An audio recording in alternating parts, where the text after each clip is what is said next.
Aksi emak-emak di Pontianak bawa mobil kebablasan, tabrak rumah hingga runtuh.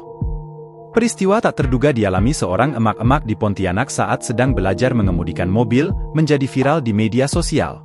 Berniat memarkirkan mobilnya di bagian teras, emak-emak itu justru tanpa sengaja menabrak rumahnya hingga mengalami kerusakan serius.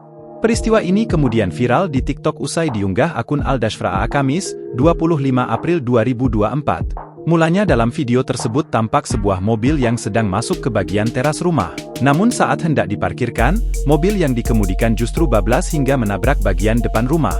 Akibat peristiwa itu bagian depan rumah yang ditabrak pun runtuh dan tampak hancur. Beton yang semula kokoh tampak jatuh dan berserakan di lantai. Tak sampai di situ, kaca yang terpasang pada bagian depan rumah juga hancur berantakan. "Oh, untung emak sendirikan ya," tulisnya. Rupanya peristiwa tersebut terjadi lantaran sang ibu yang baru saja belajar menyetir. Sementara instruktur yang mengajari emak-emak tersebut tampak bertugas membuka pagar sebelum peristiwa terjadi.